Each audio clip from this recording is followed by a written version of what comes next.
Hey guys, Paul Neumann with the Champions Tour. I want to talk about something that you've heard tons and tons about. Everybody's heard so much about the Minn Kota Ultrex.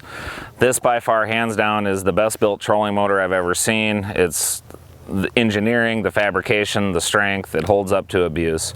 But what I want to talk about is, like everything, no matter how well it's built, us as tournament anglers know how to destroy stuff. I just want to talk about maintenance of a trolling motor, how to take care of it, make sure it is in tip-top shape. The number one thing on a Minn Kota trolling motor that I can't recommend stronger than anything else is the belt that comes with the trolling motor. When the trolling motor is installed on the boat, the belt should be installed with it. Use this belt, okay?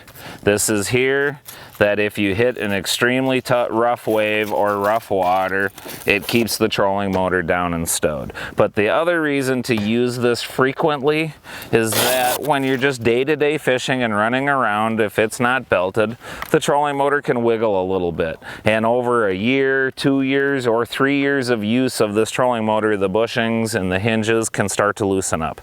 If you use your belt frequently, you're just going to keep the components lasting longer. One tip, I like to mount my belt so the loop is on this side.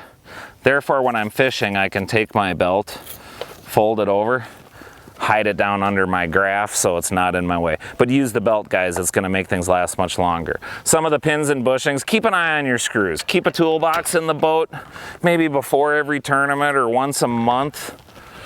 Go through the pins and the bushings, make sure the screws are tight, everything's Loctited from the factory. You can take these side covers off quick and easy. There's some screws behind here. Just double check it. It's a great idea to go through not just your trolling motor, but your entire boat every so often. Just make sure the screws are tight.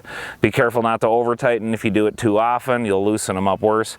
But just keep an eye on things. It's going to prevent a lot of problems on the water. And then, of course, we talked about the belt, keeping it tight. On this side of the boat, we've got the bounce buster. We can take a look at that, but make sure that this is adjusted properly. The bounce buster keeps the trolling motor from really slapping around and wearing out the bushings. If you have a lot of play here, or if the trolling motor will come down, your bounce buster needs to be adjusted a little bit.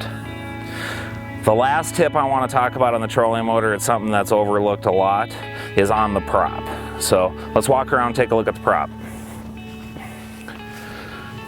So behind every Minn Kota prop is a shear pin, okay? I'm gonna take a 9/16 wrench. This guy comes off really easy. You can just hold the prop with one hand. Nylon lock nut. But these, like I said, these trolling motors take so much abuse. Oftentimes we're hitting rocks, woods, or stumps with our props. Well, what can happen is we pull the nut off, take the prop off. So, as you can see, I've got a wad of grass in here, okay? You want to clean this up. So periodically take your prop off, clean this up, or any fishing line, because this mess can get into your seals and wear them out. But here is our shear pin, okay? This is here, very importantly, being a shear pin that if you hit something hard enough, this will break and you won't bend your prop shaft. But what happens oftentimes is you will hit something hard enough to bend this shear pin, but you're not actually going to break it. So this pin might be sitting in your shaft, okay, and it might be bent a little bit, okay? Well, what happens oftentimes is that shear pin sits in here. If that's bent, it'll make the prop wobble, and you're actually going to feel a vibration, and your trolling motor is going to be really noisy. I swear 9 times out of 10, if your trolling motor is noisy and the prop's vibrating, the shear pin is bent. I always keep 3 or 4 of these in my boat as spares. It takes 1 wrench and about 30 seconds to change it out, but this is huge on your maintenance of your trolling motor so you don't bend the shaft and wear out the motor and the trolling motor.